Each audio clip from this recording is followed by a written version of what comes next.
एक ही सफ में खड़े हो गए महमूद और अयाज, ना कोई बंदा रहा ना बंदा नवाज। यूं तो अल्लामा इकबाल साहब का ये शेर तकनीकी तौर पर मस्जिद की सफों पर नमाज अदा करते नमाजियों की माशी और समाजी और हर तरह की बराबरी की अलामत,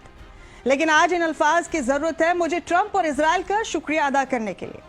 दरअसल आज हम बात करेंगे ट्रंप और इजराइल के उस एहसान की जो उन्होंने पूरी दुनिया की मुस्लिम कौम पर किया है और जिसका कर्ज पूरे आलम का मुसलमान मरते दम तक नहीं उतार सकता।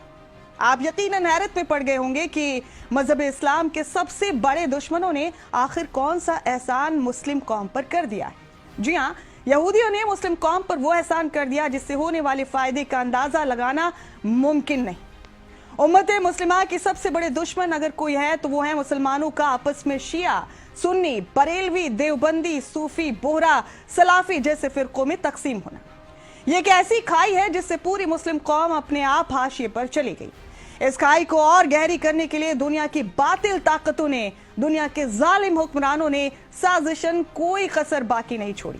जिसके नतीजे में अल्लाह रब्बुल इज्जत के महबूब की उम्मत आपसी नफरत में असली दुश्मन का मुकाबला करने के बजाय खुद एक दूसरे के खून की प्यासी हो गई। फिरकों का यही वो जहर था जिसकी वजह से दुनिया के सारे ऐरे गैरे खुदा के महबूब की मासूम उम्मत पर हावी होते चले गए। इसी खाई को पाटने और भरने का ख्वाब लेकर न जाने कितने आलिम दीन, मशहूर और मारूफ, आमिल और कामिल हमारे बुजुर्ग दुनिया से रुखसत हो गए। लेकिन हाल ही में पूरी दुनिया इस बात की गवाह बनी कि कैसे अमेरिका और ईरान के बीच जंग के दौरान अल्लाह के महबूब की उम्मत अपने बीच के फिरकों की अदावत भूलकर इस्लाम की छत तले सभी एक सफ में खड़े नजर आए।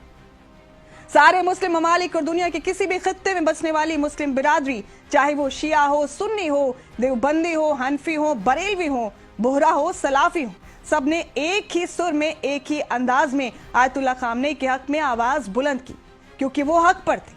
जंग के इस माहौल में उम्मत मुस्लिमा की तरफ से कोई ऐसी पोस्ट, कोई ऐसी आवाज, कोई ऐसी वीडियो सामने नहीं आई जिसने फिरकों का जहर महसूस किया जा सके। सिर्फ नाराए तकबीर की सदाएं फिजा में गूंज रही थी और वो किसी का खून बहाने के लिए नहीं, इंसाफ और हक की आवाज बुलंद करने के लिए। अल्लाह के तमाम बंदों, चाहे वो किसी भी फिरके के हों, सबके हाथ अल्लाह के सामने ईरान और आयतुल्लाह खामनेई की हिफाजत के लिए दुआओं में उठे हुए थे। अल्लाह करे कि खुदा के महबूब मोहम्मद मुस्तफ़ा सल्लल्लाहु अलैहि वसल्लम की प्यारी उम्मत के दिलों में फिरकों का ये जहर हमेशा के लिए दफन हो जाए। सुकून इस बात का भी है कि ईरान, अमेरिका और इजराइल के बीच जंग की इस गर्मा गर्मी में दुनिया के जहनों में जहां एटम बॉम्ब, मिसाइल, रॉकेट, असलहा और बारूद जैसी खतरनाक बातें और उनके असरात चल रहे थे, उसी दौरान मेरे दिल के एक कोने में कहीं सुकून था कि उम्मत के जहनों में फिरकों का जो जहर भरा हुआ था वो बहुत तेजी से मोहब्बत में तब्दील हो रहा था। और मेरा ये सुकून और मजबूत हुआ जब ये एहसास हुआ कि फिरकों के इसी जहर से पाक साफ होना भी